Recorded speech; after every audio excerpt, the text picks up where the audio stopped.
જય સ્વામિનારાયણ. આજે વાત કરવી છે માણસની કિંમત. એક વખત રાજા ભોજના દરબારમાં એક ફકીર આવ્યા. ફકીર આવી 3 પૂતળી કાઢી. ત્રણેય પૂતળી એક સરખી. દરબારીઓ બધા જોતા જ રહી ગયા. ત્રણેય પૂતળીને લાઈનમાં મૂકી અને કહ્યું કે આ ત્રણેય પૂતળીની કિંમત અલગ અલગ છે.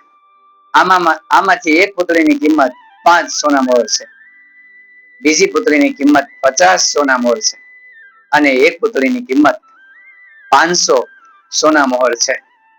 બધા નવાઈ લાગી કે આ તો રંગ રૂપ ઘાટ બધું જ સરખું, છતાં કિંમત અલગ અલગ, આ કેવી રીતે? ફકીરે રાજા સામે જોયું, કીધું કે રાજાજી, આનો ઉકેલ લાવો કે કઈ પૂતળીની કિંમત કેટલી છે. બધા વિચારવા લાગ્યા કે આમાં કેવું કેમ, બધી જ પૂતળી એક સરખી. ત્યારે ભોજ રાજા ખૂબ બુદ્ધિશાળી હતા. તેમણે સૈનિકોને હુકમ કર્યો એક સળી લઈ આવો. સૈનિકો એક સળી લઈ આવ્યા. રાજાએ એક કાનમાં સળી નાખી તો સામા કાનમાં એ બહાર આવી ગઈ. તો ભોજ રાજાએ કીધું કે જે આ પૂતળી છે ને એની કિંમત 5 સોના મોહર છે. ત્યાર પછી બીજી પૂતળી હાથમાં લીધી, એના કાનમાં સળી નાખી તો મોં દ્વારા બહાર આવી. તરત રાજાએ કીધું આ પૂતળીની કિંમત છે ને એ 50 સોના મોહર છે. હવે ત્રીજી પૂતળી હાથમાં લીધી, કાનમાં સળી નાખી, પરંતુ કોઈ પણ અવયવમાંથી બહાર ના આવી. ત્યારે રાજાએ કીધું કે આ પૂતળી છે ને અમૂલ્ય છે. તમે તો 500 સોના મોહર કહો છો, પણ હું તો અમૂલ્ય કહું છું. આની કોઈ કિંમત નથી, અઢળક કિંમત આવે એવી આ પૂતળી છે. બધાય નવાઈ લાગી. ત્યારે ફકીરે કીધું કે મહારાજ, તમે બરાબર ઓળખ્યા. લોકોને કહેતા કીધું કે આ પૂતળી પહેલી હતી ને, જેને કાનમાં સળી નાખી તો બીજા કાનમાંથી બહાર નીકળી ગઈ. ઘણા લોકો આ જ પ્રકારના હોય છે.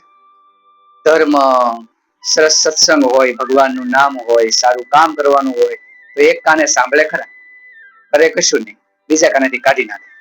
એની કિંમત 5 સોના મોહર કે નહીં બરાબર એની કિંમત થાય.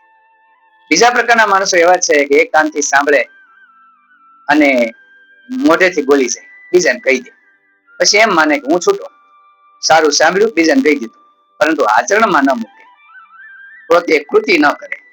એની કિંમત 50 સોના મોહર જેવી મામૂલી કિંમત આવે. પરંતુ આ ત્રીજી પૂતળી છે ને, એના કાનમાં સળી ગઈ, એના પેટમાં ઉતરી ગઈ.